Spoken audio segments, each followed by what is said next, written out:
To me, a Democrat and Republican, the only difference is how they spell their name. Hello, everyone, and welcome to the Drexel Freethought audio podcast. The Drexel Freethought Society is the only secular organization at Drexel University, and we're proud to say so. Every week or bi-weekly or whenever we decide to maintain this thing, we have some type of discussion for first half of the show, and then we'll take a short break.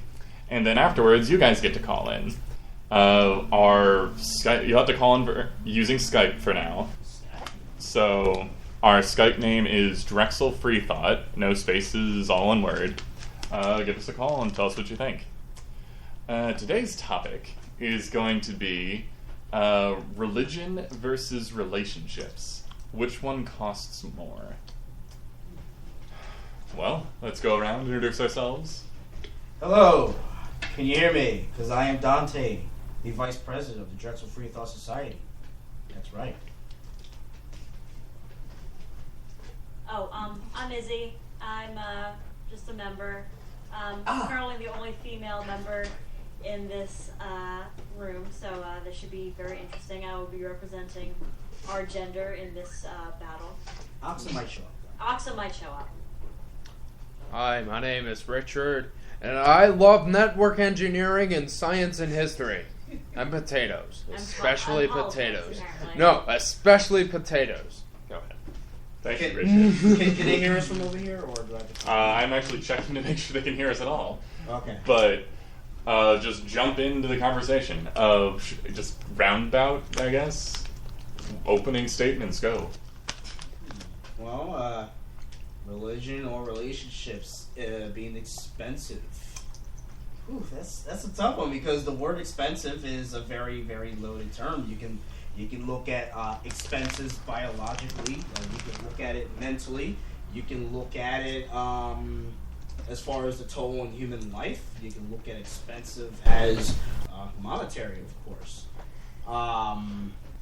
It's pretty hard to even begin because there's so many aspects of it.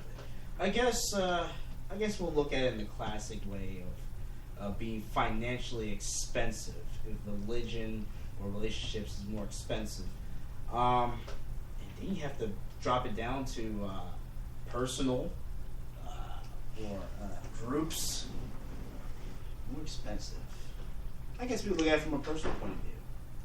Well, at least for me, what has been more expensive financially, I would say relationships, because I'm generally a non-religious person, and even when I did go to church when I was little, it didn't cost me any money to do so. I rarely, if ever, tithed to a church, so not to mention I was a kid at the time.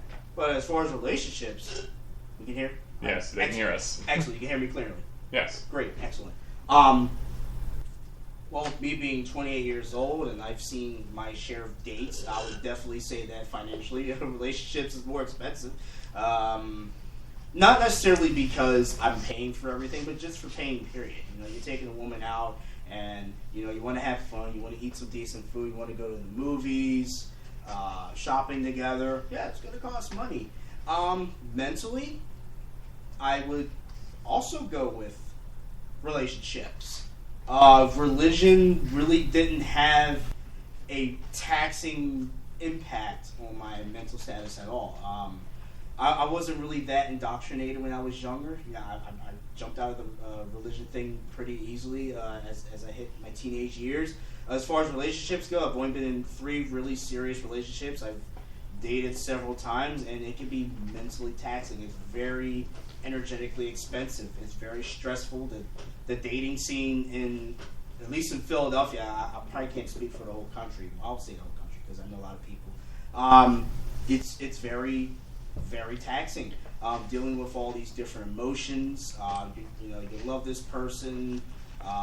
You're afraid they don't feel the same about you. You have a lot of compromises going on. There's a lot of sacrificing and interaction going on between you and this person who, in many ways, is similar but also different from you. So it's definitely expensive in that view. I'm trying to think of another comparison I can think of personally. You've talked enough. Yeah. Let's go to the girl. First of all, Cassie just emailed you. So. Yes, I know. Okay. Just making sure. Oh, is he? Okay. So, religions or relationships? Honestly, Dante did cover it pretty well. I think both are pretty expensive and taxing to financially, mentally, emotionally. I do spend a great time thinking about both. But I think ultimately I'm going to have to say religion because don't get me wrong, I've had my issues with the opposite gender before. I have cried over somebody one time, but I've actually never had anyone pay for me I've always had to go splitsy. So, but I mean, religion, the way it can mentally scar people for life, and just it takes and it takes and it takes, and it hardly ever gives you anything. Unless you truly believe that, it's giving you some sort of spiritual peace or something like that, which I do not. And unlike Dante, I actually did have to give some of my money to the tithing thing when I was little. They had these little envelopes for a kid, and they had a little picture of a kid on it, and you had to put a couple coins in it. I mean, it wasn't a ton of money, but, for, when you're that age, a couple quarters, that's a big chunk of change. So, I think I'm gonna have to go with religion on this. Well, what I was gonna say was that personally, I guess for me, neither was really that taxing. Emotionally speaking, I think that relationships were more taxing because I wasn't really emotionally invested in my religion. But generally speaking, on the whole entire population of the world, I think that religion is a lot more taxing than relationships because, you might go through some bad times with your spouse or your boyfriend or girlfriend or something like that, but in the end, at least they're giving you something back. At least they're there for you and stuff like that. Religion, on the other hand, it's a facade of someone being there when they're not, and it's not and relationships aren't as intellectually taxing as relationships are, and many people might disagree with me, but I don't think so. Alright. Well, one thing that seems to be going around the circle is we're all doing their personal nonsense. Which I totally get. I mean, we're fairly an atheistic group, so I didn't suspect that we all have nagging religious issues. And from our ages, I assume we all would have a bit of relationship issues. But that being said, or maybe the two are related. Anyway. I think in a way they are. I feel like, Hey, woman. Sorry. Woman? That was really? Hey. I'm coming for you next. Anyway, Woman. I am not sexist. I just yelled at a man. And it wasn't you. Go ahead. See, we can have fun here. Okay, so I've struggled with relationships in the most painful, gut-wrenching ways I can possibly imagine and would not wish on anyone else in the world. And I still think religion is significantly more taxing and damaging. More personally or as a whole? I say personally and as a whole. Fortunately, I was never indoctrinated. My family, although fairly religious it seems, never pushed it on us. And I'm just applaud, because that takes a lot. I can tell from what I know of religious folk. But that being said, where relationships can kind of mess you up, you can, go down a completely bad road, date the bad boy, date, the easy girl, or flip that around, date the bad girl and the easy guy. It's just, these things happen, and people make mistakes, but you can always grow out of it and take good things from the bad situations you've been in and make yourself a stronger person. Religion does nothing but hurt you. It damages every aspect of your life. This is why I'm a very strong advocate of things. I was about to say Richard Hitchens. Nice hybrid. Anyway, I like the things that Hitchens has written, because religion really does poison everything. It makes it so you feel like you're weaker, but at the same time entitled. It makes you question yourself and have no way of coming to any realization. It puts a stop at mental growth. It puts a stop at exploration. And the only benefits that can be gained can easily be gained from other completely secular sources. Except for a promise of heaven. We don't do that. we don't do that.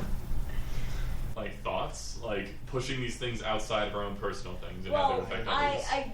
As I would start to interrupt you, and I do apologize. I feel really bad about that. That's fine. I appreciate that you feel bad about that, and now I happily invite you to continue. Okay. I feel like, relationships, for the most part, you kind of keep them in your own little bubble in your mind or whatever, and you're just kind of like, oh, that, like there's work, there's my hobbies, and then there's relationships. Whereas I feel like religion is, like, it kind of, how do I say this? It's like intrusive? It pours it over into everything, every aspect of your life, if you're religious or non-religious. It doesn't stay in its place. Yeah, no, it doesn't. It affects every single aspect. It affects your relationships. If it can tear somebody apart from you if they are not the same religion as you and they don't think that's okay. It pours into everything. It doesn't stay in its place. You were gonna say something? Yes. I agree with David's explanation. I agree with your explanation as well. That as a whole, religion is definitely a lot more costly than relationships. Because as you were saying, just kind of going to regurgitate what you said, with relationships, for the most part, there's different things in different societies. It's between two people, and they keep it to themselves. And sure, they may come out and say, yeah, we love each other, and they'll show it. But it's not like they're indoctrinating people to say, hey, you should be just like us. It's not as nearly as bad as, say, religion, because religion likes to, like we said, it was intrusive. It gets everywhere. It gets into science fields. It gets into education. It gets into relationships. It can taint relationships. It can get into nearly every aspect of your life. And the thing is, because there's so many different religions, then they start tainting one another. Sometimes you get these hybridized religions. Sometimes you get religions that become more vehemently verbose and just vicariously vicious. What? You said hi. I was wondering what you meant. But religion has caused many, many lives. You look at relationships. How many relationships have actually caused global wars, like national wars?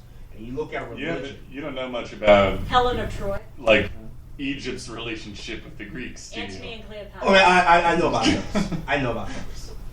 I still say that those relationship wars don't compare anything to religion. Henry VIII. Would you really call those relationships? That was a conquest, madam.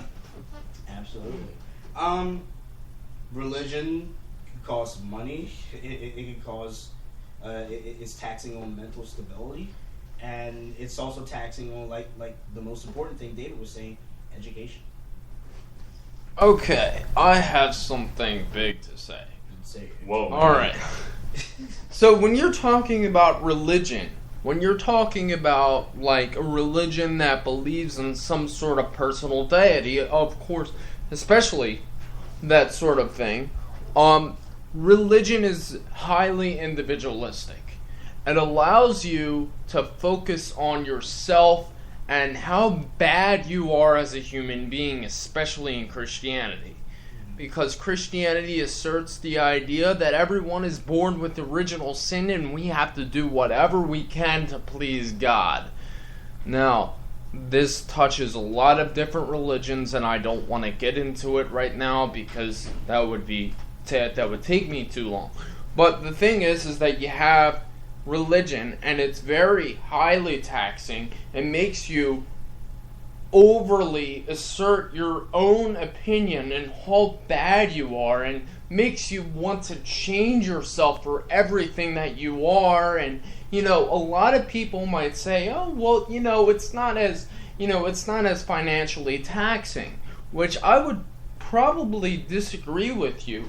I mean, sure, you have 10% of your whole entire the whole entire stash that you're making go towards religion. But the thing is that, yeah, it's 10%, but you might be thinking and you might be equating yourself with your worth, your net worth. So you might think that the only way to please God, which might or might not exist, agnostic atheist here, the only way to do that is by giving even more and more of my money. But if you're with someone, yeah, I mean, you're going to pay for the meals and stuff like that sometimes, and sometimes it's a woman doing it, and sometimes it's the man doing it, and if you're in a homosexual relationship, it's both, or, it's one or the other. It doesn't matter. But the thing is that your spouse, as long as your spouse likes you for who you are, they're not going to care as much about how much money you're spending on them. They're going to care more about growing together with you. And hey that's guys, only a saying. I hate to interrupt briefly. I have no idea where the chat function is on Spreaker. So you guys just enjoy that for this show. But thank you very much for your comments, and feel free to actually call us via Skype at the second portion of our show. Please continue. Thank you. So, as I was saying, religion, I believe, for the individual, is a hell of a lot more taxing intellectually and personally and everything else like that than a relationship. A relationship, if you're in a good relationship, it's not going to be taxing at all. Even though you might be paying money for the food, it's actually going to help you out, because it's going to help you see that you're a good person, but at the same time, it's going to help you try to better yourself with the other person to grow as one. I'd like to talk for a moment about televangelists. Oh no. Please do. Oh gosh. Don't be me. Okay, I just think, so because it's always very interesting to me how they always get on TV and they say, please give us money so that we can spread our word. Or we can spread our, we can save the African children or whatever, We'll give them Bibles instead of the food they need, and, etc. Delicious Bible. Wow. Yeah, Barbecue Bible. but then We do not advocate the eating of Bibles. but then I do. they use it to get air-conditioned dog houses and private jets and other. You didn't know about that? Yeah, the guy had a Hey Dante, dogs get hot at night. air-conditioned dog house. Yeah. Not to mention that the majority of televangelists are incredible hypocrites. Majority of them don't even believe in the religion that they're preaching. Would you think so? Actually, maybe not the majority of, but a lot of these people, they televangelize because they know it's a way to, basically screw people over so they can make more money. Okay. But there's so many of them who have come forth and be like, yeah, you hired a prostitute, ha ha ha, and then I'm sorry, God forgive me, because God always forgives. And I love the one guy. He said something he's like, oh, he was totally against homosexuality, and then they found out he was hiring, a male hooker. I guess he was using his church funds to do that. Oh yeah, who was that? Ted Haggard. Yes, that was Ted Haggard. He was in Jesus camp. I'm against gay people. Yeah, but now he's officially bisexual. Richard is not against gay people. Stop saying things. No, I'm Now- saying now he's that a- that's what he is saying. Okay. But now he's officially bisexual, and he's okay with that. He's made peace. Yeah. So only what is like left half will go to hell? I don't know. I don't really understand. I don't know how that works. I'm not sure. I'm not schooled on the nuances of whatever the hell just happened. YOLO. So I think that's televangelists are a very good example of just how taxing religion can be, because usually they are the I'm giving to you. Usually they are the most evangelical, most Sinister. yeah, the most I forget the Morally ambiguous. Thomas and Thomas and Stone, fire and brimstone. That was what I was looking for. Fire and brimstone types. Hell is gonna get you. And then they do all this random crap. Okay, you, Dave. Oh, the thing that I was bringing up is televangelists are a really good example of this. In part, that the reason they're so good at it is because they co-opt relationships. They co-op, everyone wants to feel... Like Drexel co-op? Everyone wants to... Which is a great system, and is why we go to Drexel.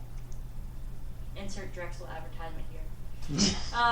No, the reason I bring that up is that they co-opt the ideas of a relationship. People want fulfillment, they want to feel like somebody loves them, they want to feel that someone has a plan for them, and that they can live happily in the sunlight.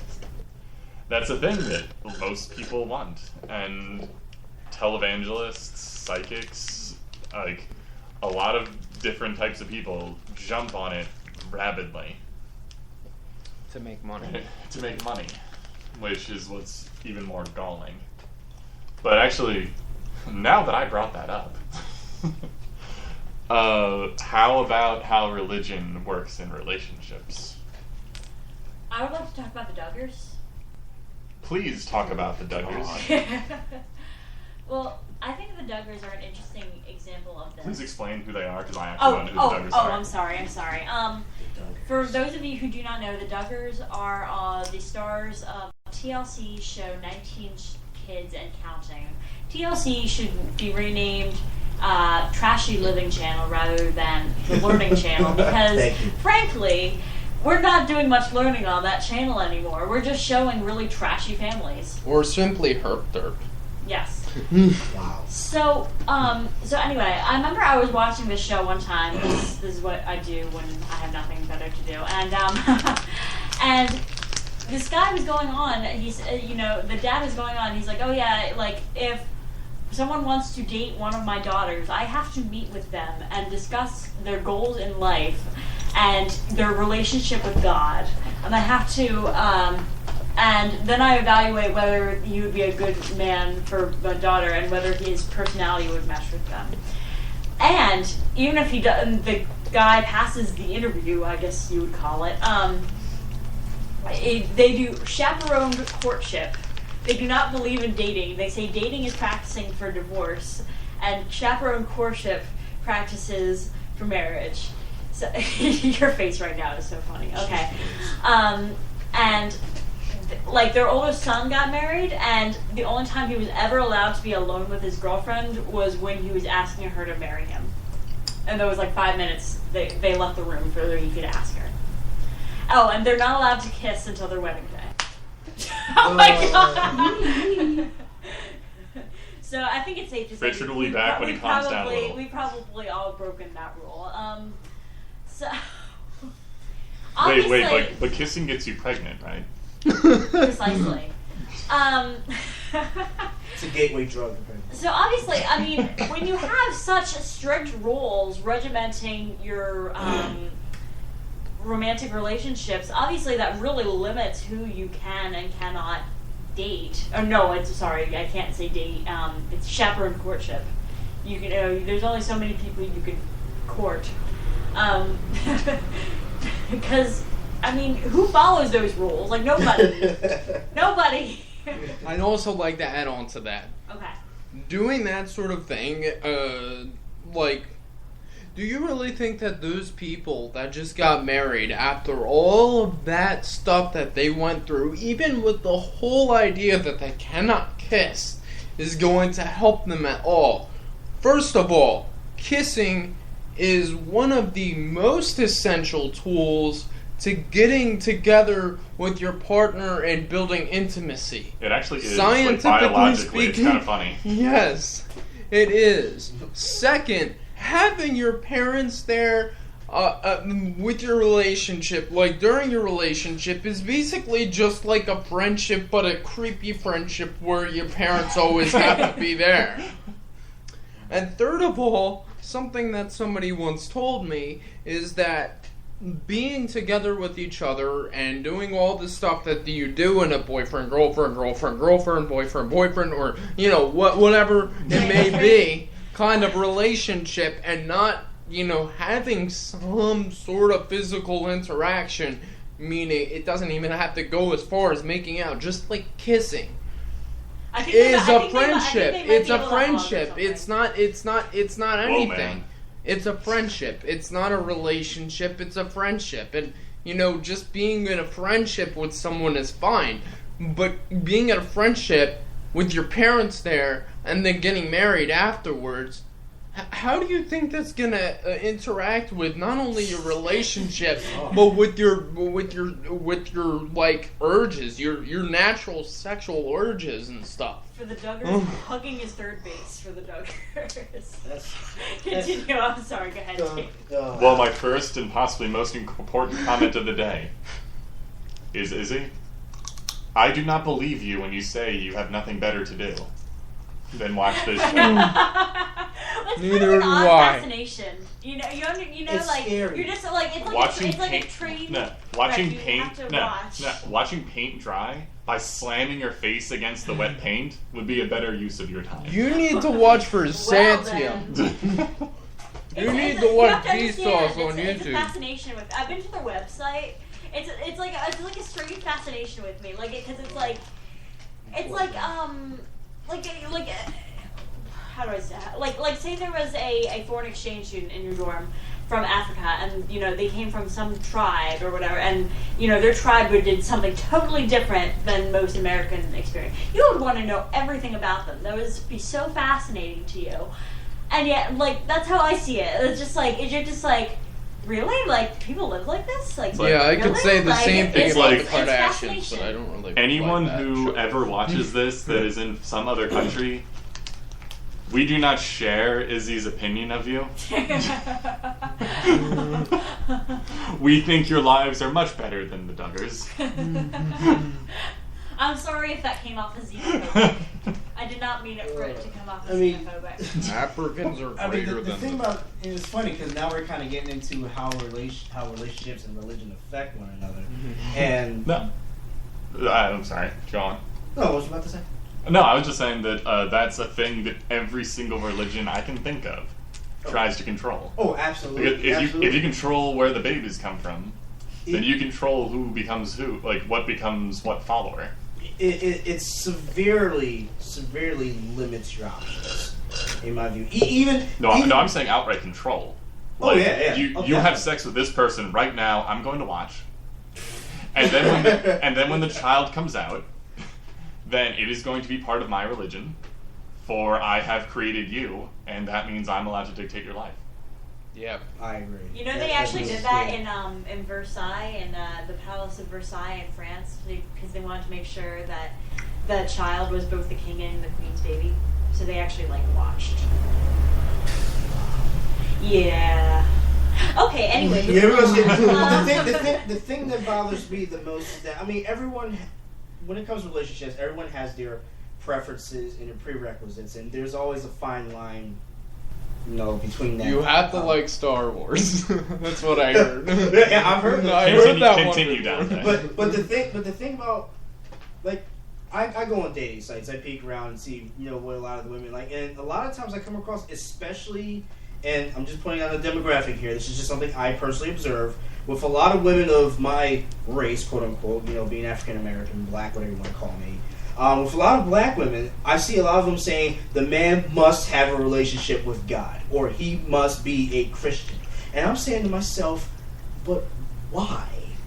Why are you limiting yourself to this? And even if the man did believe in God, or he was a Christian or anything, does that automatically make him a good person? Does that make him a suitable mate? Because what you're doing is you're not exactly comparing lifestyles. I mean, some people pray more than others. Some people, do different rituals than others when it comes to even just one deity and this one religion. But all you are basically doing is you're saying, if you don't believe that there is some sky daddy up there dictating our life, then you are not the man for me. But why are you basing your relationship off of that when there's many other important factors that this man may possess? Because they've been taught. Indoctrination. They've been taught that, and it's a mixture of things. And I'm sorry, Richard, 1 second. They have been taught that this is how it's supposed to be. That you're only able to find someone that you have enough in common with through the same religion. And also, you only can find someone that you relate with if you're the same religion. Because it's an all-encompassing thing of your life. And that's very, very taxing. It's like... yeah, no. I mean, my aunt was... and then Richard. This is quick. My aunt was like, there was a big thing in our family, apparently. And now this was during, the 70s, so I wasn't, around. But, she married a Protestant. And I was like, oh, she married... I take it your family's Catholic. Yes. Well, Okay. not me personally, but yeah, my extended family is. And it's surprising to me, how big of a deal that was. And she's like, oh yeah, nobody wanted us to get married. Go ahead, Richard. Okay. So what I was gonna say was that there was something that I saw online that really encompasses what my idea of religion is. There was a picture of a bunch of cats. There was a cartoon of a bunch of cats, and each of the cats had a thought bubble, and it said, "I am God," and below it, it said, "This is why cats don't have religion." But the thing is that when I'm seeing people that say, this person has to have a personal relationship with God, what they might be thinking is that this person has to be a Lutheran, or this person has to be a Catholic, or something like that. But when you come down to it, when you're thinking about religion, each and every single individual interpolates the Bible and their religious belief and their own individual stance.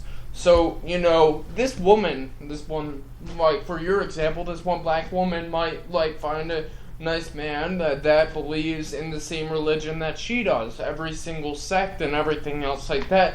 But at the same time, they're separated, because the reason why is because she believes that God says this, this, and this, and he believes that God says this, this, and this. So that basically inhibits the whole entire reality of them getting together and building as a unit. Instead, this person says, I believe in these set of ideas and rules that God thinks, and this person has a totally different one. So they might think that they're coming together, but they're not, because they have their own individual omnipotent, all-knowing, all-powerful, all-beloved being. And you know what? That's all in their head. Chew on that. Richard has spoken. Richard has spoken. I guess we can all go home now. Just on a small person though, I've actually when I was on, I think it was on OkCupid. It was either OkCupid or Plenty of Fish, which really sucks. But anyways, I was on there, and there was a very attractive lady, and she had a master's degree in something. She was about my age, pretty close to it. Probably in the Bible. Yeah, probably. She had a master's degree. I forgot what it was, but she was very attractive. And she seemed very nice. She was like, I'm open-minded, blah blah blah. And I'm very skeptical. Whenever people say they're open-minded, they're usually not. But in any case, I was like, let me give this girl a chance. So I wrote something else. I was like, hello, how you doing? And I tried to show that I didn't just look at her pictures. I read your profile. I was like, yeah, it's interested in this field, this and that. And she was like, wow, you sound like a really nice guy, and this, that, and that. But your profile says you don't have a relationship with God, so I really can't be with you. And I was just like, wow. It's surprising how many people that is such a key factor for. It's scary. No, it's to be fair, it's a key factor with me. No, I can't date someone that's religious at all. Not even a little bit. Not even a little bit. Not even. I will not respect them whatsoever. A priester? Nope. Wait, what? A creaster. It's a Christian. Oh, who I goes remember, to okay. Christmas on who goes to church on A Christmas part-time Tuesday. Christian? Yeah. It's like I'll go there on Easter and Christmas, but not for the reasons you think I would. Well then, No, but I mean, it's a sticking point with me because it'll always be something that will be like I do this. Mm-hmm. This like these activities are a big part of my life. So if I was just like, all right, bye, honey, have fun talking to your imaginary friend. Well, to be fair, I don't think I could ever date someone who was like. I mean, obviously, I could never date anyone who was like super evangelical or anything like that. Like, True. I would not. That would be just way out there. No. But Absolutely I mean, not. I wouldn't mind dating someone who was a Christian or anything, just as long as they respected my beliefs. Well, that's the problem is they don't. How do you know that? You're making a generalization. Well, Yes, and it's No, he's accurate. not. To be fair, I know very well that there'll be a ton of Christians who say very openly and blatantly, it's totally fine if you don't believe in a God. It's great. Except every single time they go to church, they talk about how, because I believe in God, I'm special. Because I believe in God, that makes me a better person. Well, some people go to church more out of tradition than whether they actually believe. Well, yeah, but I'm talking about people that actually believe this. If they don't actually believe it, then I don't think they're a Christian. Or I don't think they're actually whatever. I dated I'm putting quotes on. I dated a Catholic and I also dated a Protestant, and they very rarely, if ever, mention God to me. I'm going by just the underrooting factors that make you a religious person. Is because I can't imagine how somebody in that situation could completely negate everything that they know about however long they've been in this, had this idea in their heads when they look at one person, and then continue doing it the moment they look away from that person. Personally, like if you want to go, sorry, it's like if you want to go with like Christianity and Islam as like my two least favorite, it would be like if you do not believe in a God, you should die. And if you don't believe in a God, you should die, and I should be the one that throws the first stone. It's like, there is no wiggle room. Most people just ignore it, to their credit, which is good. But it's in there, and it's been told to them. And that's why, like, by all means. Well, I guess that's like, where you and I differ, I guess. No, and that's, like, I know I'm a bit fire and brimstone about it. You are. And that's fine. I can understand why. If you can find a happy relationship with someone that has differing beliefs than you like that, I applaud you. Go be happy. Go be happy. I just don't terribly recommend it. personally, can I speak? No, it's your turn. Start talking. Personally speaking, I have three basic. These are my commandments, which gosh. I don't like really call them commandments. The but moment I have, you say them, I'm going to find a situation where you don't use them. I Go have ahead. three things. Question everything. Traditions are meant to be broken, and nothing is sacred. Now, a lot of people disagree with me, especially those people that are religious. Now, I can get along with a religious person, and I can get along with a spiritual person, because my girlfriend is spiritual. But the only thing is that when the person goes against those three policies, it's tense. I could go to the point where these people, they don't necessarily agree with it, but they'll agree with some things that I say when I try to push further. But most religious people, most like real religious people, not spiritual people, because a lot of spiritual people tend to be open-minded, at least from my experience. But a lot of religious people, they won't have it. And I could be with a religious person, but for the most part, like, if you are religious, you're against those three things. And that's the one thing I want to, like, assert to people. I'm not saying that I'm better than anyone else, because I'm not. Everybody's on the same track, but, like, I can't stand it. I'd like to repeat that referring to me. Keep going. I can't stand it when people don't even want to question. Like, they don't want to question anything. Like, I heard something that the Amazing Atheist once said, and I really like his stuff. and he said, there is not one time in your life where you should be completely sure of anything that you are thinking. And I agree with that statement completely. How come when we're talking before shows, you ramble nonsensically, but then you have these fantastic, like, epiphany moments during the show? Because I have Asperger's. Richard has spoken. So, now this may be interesting. You think we can go into what's more financially? I actually completely agree. And we actually have 4 minutes left of this section. 40 minutes have already gone by. Wow. We're passionate. Yeah, we are. I don't think we really get into it. Okay, go for it, Dante. Yeah, but lead us off. What costs more monies? What costs more money? Overall, to be honest with you, because I see religions, especially stuff like the Vatican, as a sort of corporation. And the thing is, I don't really know what goes on inside those corporations. So when it comes to finances, and because I don't know... and because I don't know the innings and outings of every single church or a mosque or whatever, I cannot ascertain how costly financially the religions may be. And relationships, well, I don't see relationships being as costly. Like, I don't see corporations and stuff losing money because of relationships, or entire buildings and stuff just crumbling because two people are getting together or a bunch of people getting together, and it's just financially taxing. On personal, Romeo and Juliet? Romeo and Juliet? There are exceptions. What was that? The it's like one guy met a 16-year-old and then a 13-year-old, and 2 days later 4 people died. But if I were to look at it, as far as finances go, if I were to look at it from personal views, from what I observe from other people, then I would say financially it would be relationships, because some people get so incredibly lustful.